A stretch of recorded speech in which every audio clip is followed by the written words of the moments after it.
Hello, I'm Sarah Sally Hamer, and welcome to Teaching Not Preaching and How to Tell the Difference.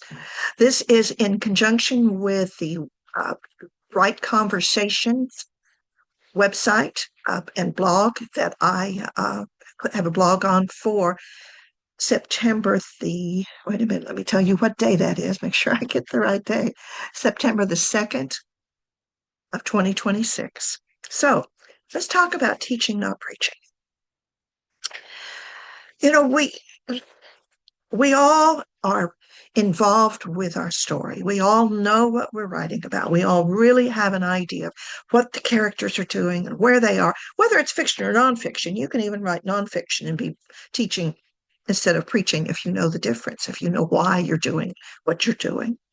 So the idea is to take this and dissect it a little bit, and let's see if we can figure out if you are preaching instead of teaching or explaining another way of saying it, and see if we can make sure that we don't do it, at least not with knowledge.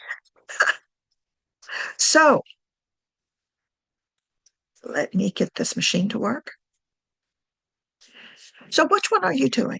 So what is teaching as opposed to preaching? So teaching lets readers discover what's going on. We're not beating them over the head with a baseball bat. It allows the readers to trust the story, to know you're going to give them information, but you're not going to explain it to death, if I can use that term. Teaching grows from what the characters are doing. Teaching is when the characters express what's going on in their lives. In the book, of course, it's fictional, but we allow them to express that information. And by doing that, you actually teach a reader if they choose to take that information. I can't tell you how many times I've read books, especially when I was much younger, about and learned how to live my own life. A huge example for me is A Wrinkle in Time. I mean, I'm old enough that it was read to me in grade school when it first came out. So that'll give you an idea of if you want to do the math. And Meg was such a real character to me, a real living creature, someone that I could watch go through a process. If you remember, I wasn't impressed with the movie, but I recommend highly to read the book, even now, all of these years later. What she was doing was fighting against something she thought she didn't have any control over. And she was mad all the time. She was always trying to create a different way that her life was working. And she was young. She didn't have any choices. She really didn't have the ability to decide. Plus, the fact that things that were going on around her were things that were way above her pay grade. At that age, she had neither the emotional nor the physical ability to change anything. So I learned how to be a better person based upon what was going on with her.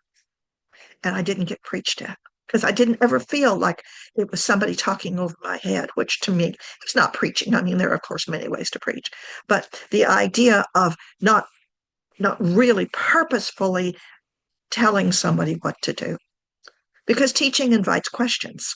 It gives the reader a chance to think about that happened to Meg.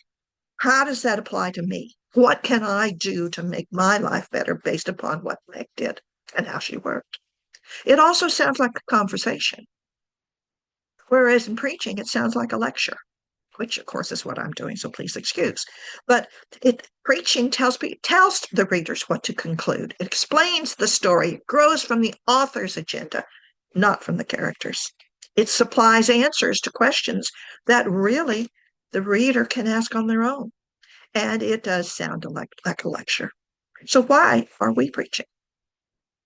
Because, and why do we start explaining? Now you can see in my little picture up here, if you can see it behind my picture, a parent helping a child with a bicycle. My baby, my 2.5-year-old grandson, a toddler, of course, has a two-wheeled bike. Well, a bicycle. I mean, that means it's two-wheeled, right? But it doesn't have pedals. So he puts his feet on either side, and he goes scooting as fast as he can go. And he picks up his feet. As once he gets going, once he gets the bike in doing what it's supposed to, he pulls up his feet and lets it fly and does very, very well with it. He's doing just fantastic. I mean, it's amazing to watch him. And so that kid is going to be really able when they finally do feel like he's ready for a bicycle with pedals on it. He'll do very well because he'll have learned the balance.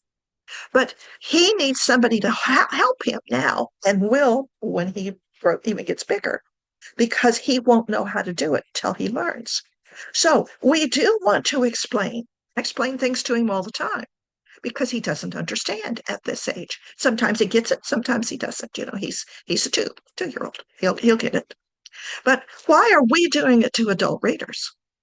Are we afraid that they're going to miss the point? Well, why? Why would we be afraid that a reader can't get it? Are we explaining it clearly enough? Are we letting the characters explain it clearly enough? Are we trying to convince someone of something?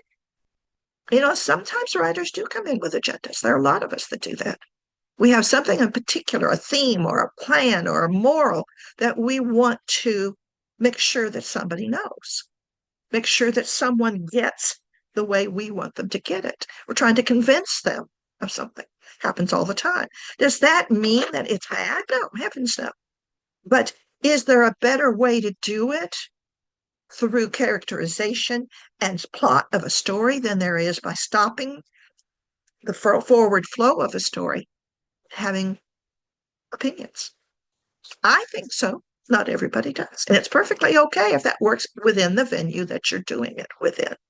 But if you're teaching, you're trying to teach someone or trying to get something across, in Charlotte's Web, the story about the little spider who helps save the pig from being butchered. Well, I grew up on a farm. We butchered pigs. We butchered cows. That's what we did. Butchered chickens. But we kids couldn't make pets of them. So what happens is we had to learn that it was okay for someone to try to do better, to let Fern, I think was her name, the little girl, to let her have her pet that she loved so much, but yet to understand that Charlotte was going to die. Now, did anyone ever say Charlotte's going to die at the end of the book? No. Was that really beaten upon? I didn't think so.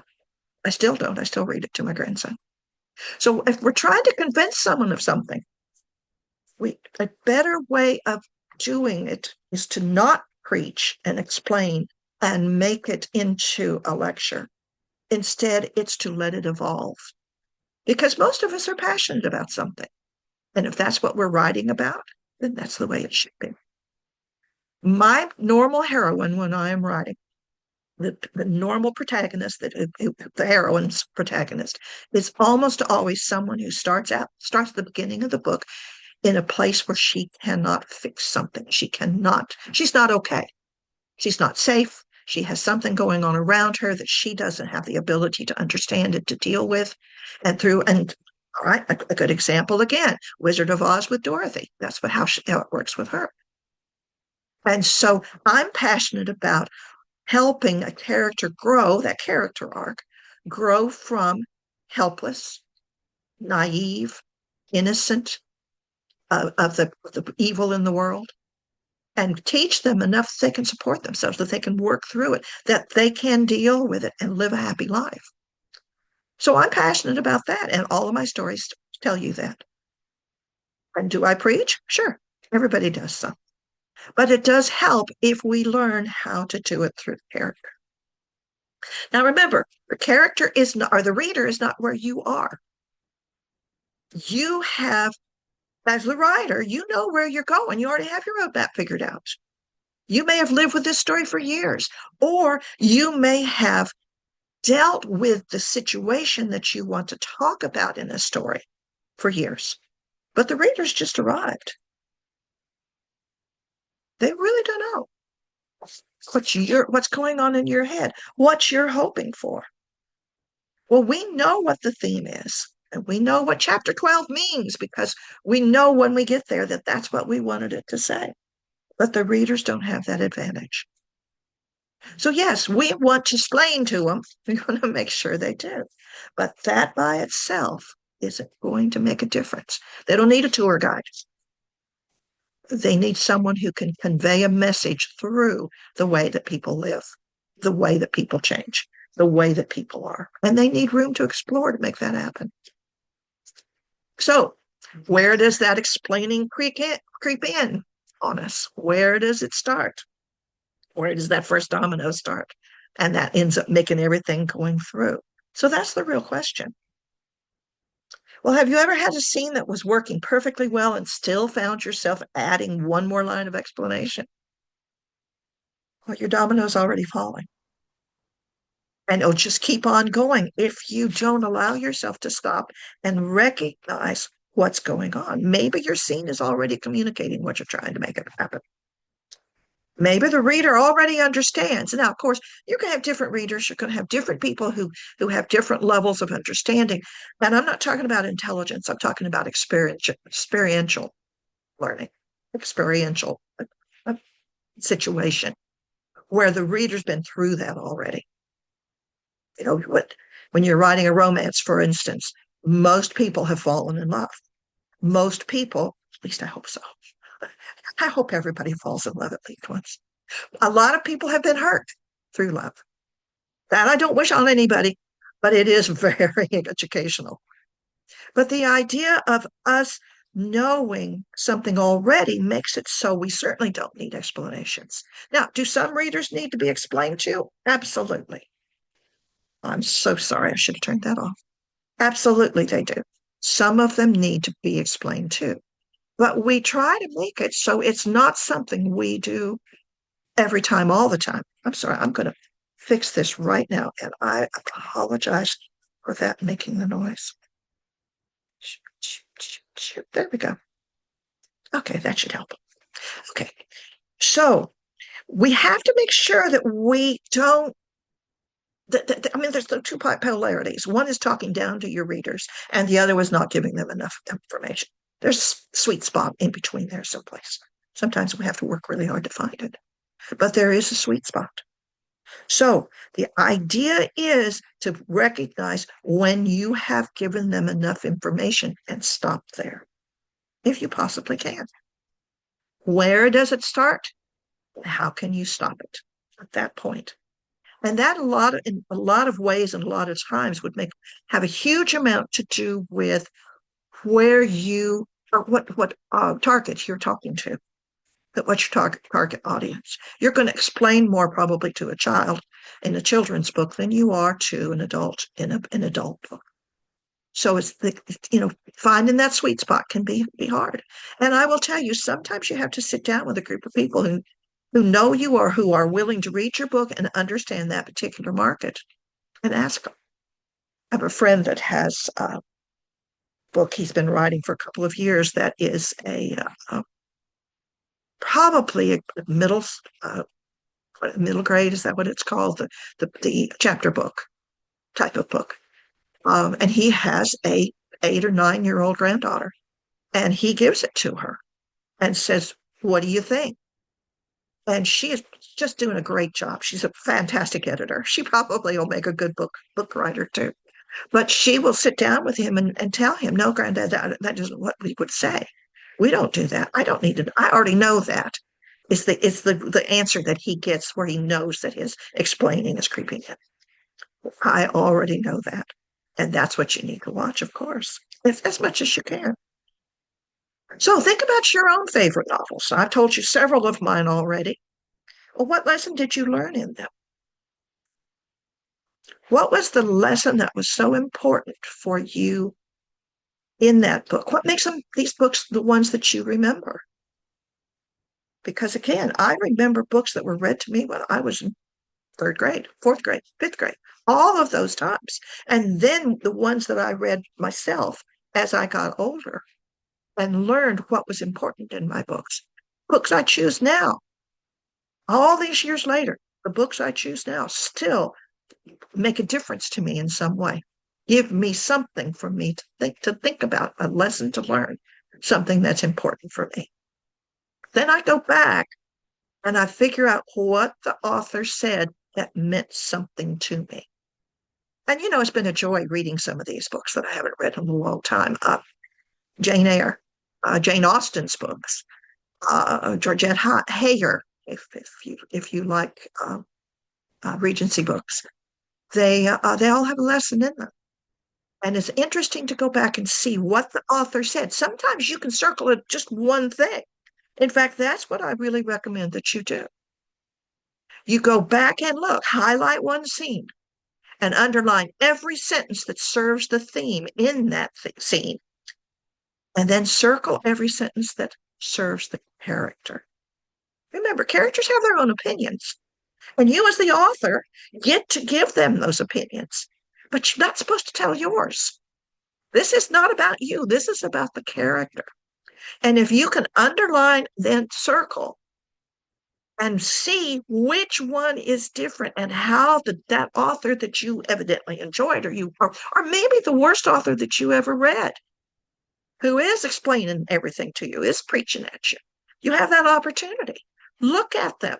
See what you think they have done. Because the more that you have that you can go back and look at, the better it'll be. Because you'll understand what they did, either right or wrong in your opinion, but still what makes it so that it makes you feel like you know what they're doing.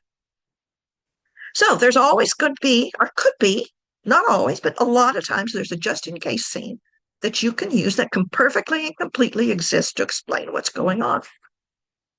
It's usually in the latter quarter, in fact, actually probably in Act 3, if you're going by acts, that somebody will sit down and say, okay, this is what this means.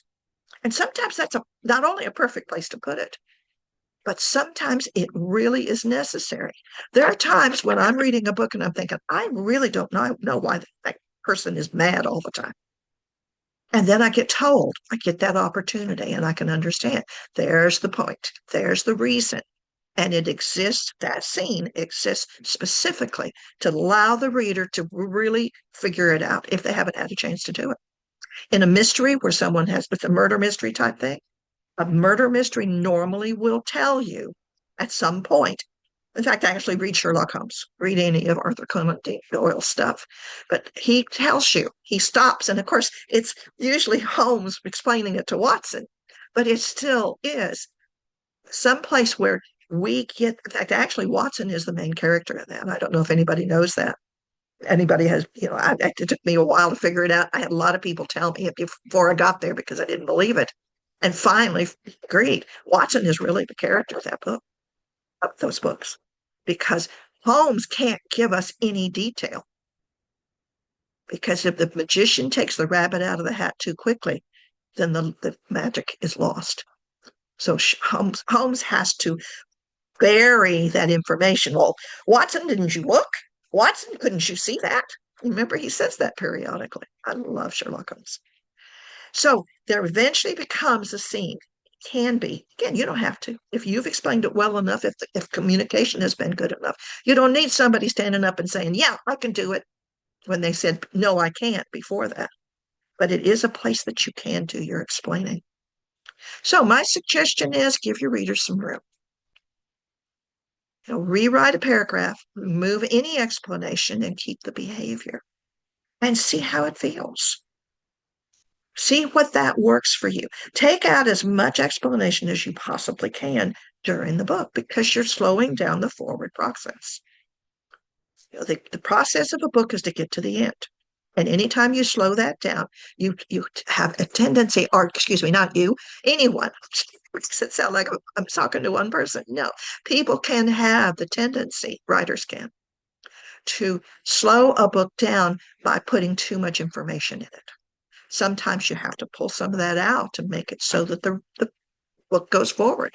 I'm editing a book right now. It's a fabulous book. He's a fantastic writer, but he has so much explanation in it that it's just like going through mud some days, sometimes in those scenes. And I'm suggesting and giving him some ideas of some things that I think need to be removed. He'll remove his own. It's his book. He can do what he wants to. Doesn't have to pay any attention to me. But the idea of us going through that story, recognizing when we are giving too much information too soon. And that's also a big deal. When do you give it to them? Sometimes it's too soon. So, what are you trusting in this? What exactly are you trusting? Are you trusting the character to tell the story? Are you trusting the story itself and hoping that everything comes out? Are you trusting your reader or are you trusting yourself? I think you have to trust all four. But I think the character is number one because the character, even though it's you, even though you're the character, you are creating an entity that is outside of you. Even if you're writing about yourself, you're still creating a character outside of you because that's how the writing works. So, what are you teaching? Where are you teaching from? What are you preaching? And what are you preaching? Where are you preaching from also? What are you afraid that readers will miss? Thank you. I hope this helps. Please let me know. Thank you so much.